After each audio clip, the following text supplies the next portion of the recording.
Have you ever wondered what that entire system is built on a lie? When the numbers say one thing, a concurrent reality tells a completely different story. For months, we've heard the triumphant news of a national economic recovery. Headlines have celebrated our national GDP, painting a picture of a strong, thriving America. But what if that picture is a carefully constructed illusion? What if beneath the shiny national average, an entire economic region is silently crumbling? Tonight, we peel back the layers of this statistical mirage to expose a hidden crash unfolding across the heartland of America. A crash so chilling because it was caused by a logical paradox. A self-inflicted wound disguised as a solution. This isn't about politics, it's about the cold, hard science cause and effect. We are a nation of 50 states, but our economy is not a single monolithic entity. It's a complex, and a logical breakdown in one part can have catastrophic consequences for another. The national GDP, that celebrated number we hear on the news, is just an average. It's like saying the average temperature of a room is 70 degrees, without mentioning that half the room is on fire and the other half is freezing. A few massive, high-tech and financial industries in a handful of states can produce so much wealth that they hide the deep, painful losses happening in other sectors, far from the coastal cities. This is the first horrifying fact of this investigation. The numbers we trust most are often the most deceptive. If the national economy might be showing signs of a rebound, the truth on the ground is a different story. In the first quarter of this year, the Bureau of Economic Analysis revealed a shocking truth. A significant majority of states saw their economies shrink, and the places that saw the worst were overwhelmingly tied to a certain part of the country. The very places that were common protection from global forces. States like Iowa and Nebraska saw their GDP fall dramatically. A logical consequence of a policy choice that was supposed to help them. But how can this be happening when we're told the national economy is on the upswing? This is where the story of the hidden crash truly begins to get disturbing. The national GDP can rise even when the crowd economy is in free fall.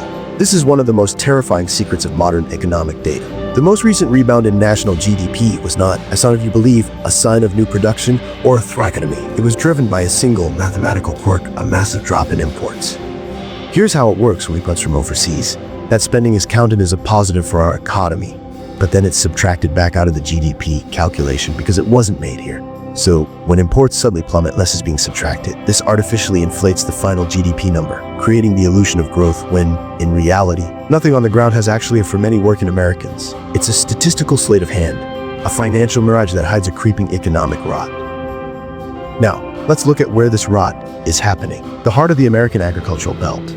Farmers in states like Nebraska and Iowa are the backbone of our food supply. They live in a world of soil and seasons, of planting and harvesting. But what they might not realize is that their livelihoods are now being dictated by a cold global game of chess. For decades, they have relied on global markets, selling huge volumes of corn, soybeans, and wheat to countries like China and Canada. These relationships, painstakingly built over generations, are their lifeblood. But when new tariffs are introduced, it's not just a political statement. It's a bomb dropped on a delicate ecosystem. The logical consequence is immediate. When the US imposes tariffs, other countries retaliate. As they did with a chilling speed, the markets that once bought our goods are closed off. Suddenly, the entire supply chain is disrupted. For a farmer, this isn't abstract politics. It's thousands of acres of crops with no one to sell them to. It's the cost of fertilizer and the price they get for their harvest going down. It's a logical chain reaction that leads to one conclusion: financial ruin. One farmer in Mississippi even said he lost more money last year than he had in his entire life, and that this year looked to be the same. The horror isn't just the monetary loss, it's the fact that once these global markets find a new supplier, say, a farmer in Brazil, they are often lost forever. But the crash isn't limited to the fields. It's also hitting the taverns, the distilleries, and the bourbon trail of Kentucky. This state is the undisputed king of bourbon. In fact, 95% of all American bourbon is made right there. It's a multi-billion-dollar export is woven into the very identity of the state. But just like agriculture, it's a core part of an economy that is uniquely exposed to global trade shocks. A recent report revealed that nearly half of Kentucky's entire economic activity depends on the movement of goods in and out of the state's borders. This makes it a perfect target. When retaliatory tariffs hit, like the ones from Canada and the European Union, the bourbon industry is a logical victim.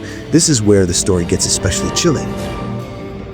These are not just businesses. These are family legacies. Imagine a family that has distilled bourbon for a century, surviving wars and depressions, only to find their markets vanish overnight due to a distant trade war.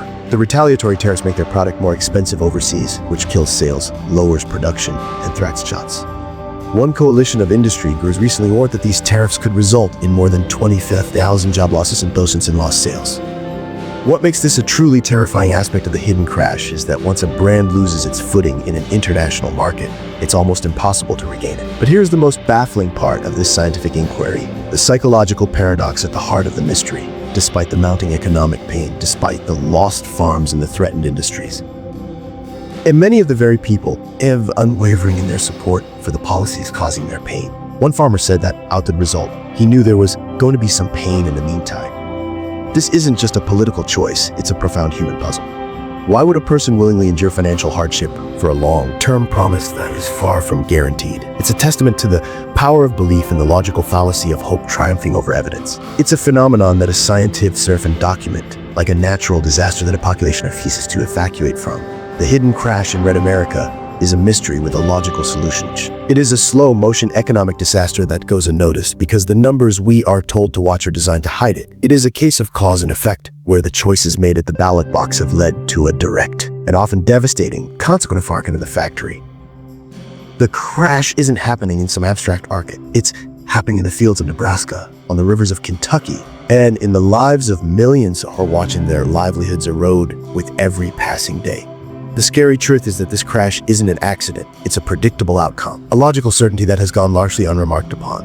And unless the connection between these policies and their painful realities is made, the hidden crash will continue to unfold. We've only just scratched the surface of this chilling investigation. If you are new here and you love diving into the logical mysteries of our world and unraveling the complex topics that affect us all, be sure to hit. You come to the right place, the subscribe button, to join the Odd World Files for Wallace of our strange reality. Thank you for watching.